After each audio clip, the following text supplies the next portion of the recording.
Hello friends, ഇന്ന് നമുക്ക് സദ്യക്കൊക്കെ ഉണ്ടാക്കുന്ന മത്തങ്ങ വൻപയർ എരിശ്ശേരി എങ്ങനെയാണ് ഉണ്ടാക്കുന്നതെന്ന് നോക്കാം.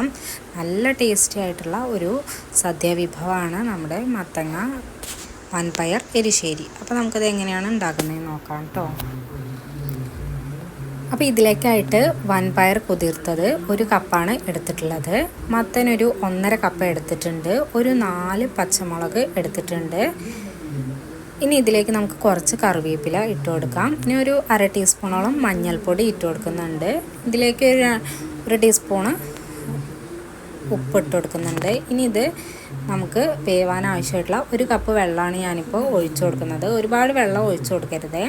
ഇപ്പോൾ 1 കപ്പ് വെള്ളം ഒഴിച്ചു കൊടുത്തിട്ടുണ്ട്. അപ്പോൾ ഇനി നമുക്കിത് ഒരു 4 വിസിൽ വരെയൊക്കെ വേവിച്ചെടുക്കാം. പ്രഷർ കംപ്ലീറ്റ് പോയതിന് ശേഷം എടുത്താൽ മതി.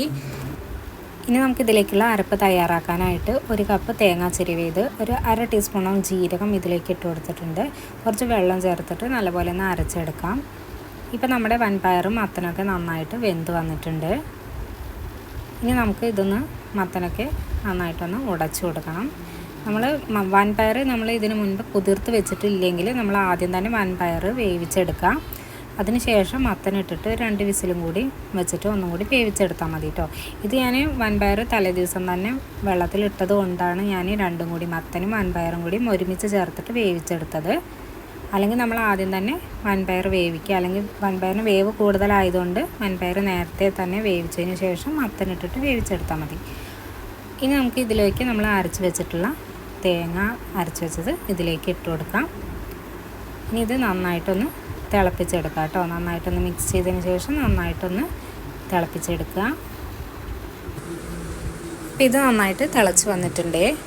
പിന്നെ ഇതിലേക്ക് നമുക്ക് തേങ്ങയൊക്കെ ഒന്ന് വറുത്തെടുക്കണം. അതിനായിട്ട് കുറച്ച് വെളിച്ചെണ്ണയിൽ ഒരു 1/2 ടീസ്പൂണോളം കടുകിട്ട് പൊട്ടിച്ചെടുത്ത് അതിലേക്ക് ഉണക്കമുളകും ഇട്ട് കൊടുക്കുക. കുറച്ച് കറിവേപ്പിലയും ഇട്ട് കൊടുക്കാം. ഇനി ഇതിലേക്ക് ഞാനൊരു 1/4 കപ്പോളം തേങ്ങ ചിരവിയതാണ് എടുത്തിട്ടുള്ളത്. അത് ഇതിലേക്ക് ഇട്ട് കൊടുത്തിട്ട് നല്ലപോലെ ഒന്ന് വറുത്തെടുക്കണം കേട്ടോ.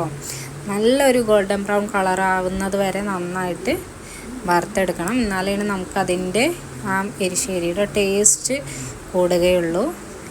ഈ വറവിലാണ് അതിൻ്റെ ടേസ്റ്റിൻ്റെ കേട്ടോ, എരിശ്ശേരിയുടെ. അപ്പോൾ നമ്മൾ ഇതിലേക്ക് തേങ്ങയൊക്കെ വറുത്ത് കൊട്ടിയിട്ടുണ്ട്. അപ്പോൾ എല്ലാവരും ഒന്ന് ട്രൈ ചെയ്ത് നോക്കണം. അപ്പോൾ നമ്മുടെ വീഡിയോസ് ഇഷ്ടമാവുന്നുണ്ടെങ്കിൽ ചാനൽ സബ്സ്ക്രൈബ് ചെയ്യാൻ മറക്കരുത്. വീഡിയോ ഒന്ന് ലൈക്ക് ചെയ്ത് നമ്മളെ സപ്പോർട്ട് ചെയ്യുക. അപ്പോൾ എല്ലാവർക്കും ഒരുപാട് നന്ദി. അടുത്ത വീഡിയോയിൽ പുതിയൊരു റെസിപ്പി ആയിട്ട് കാണാം.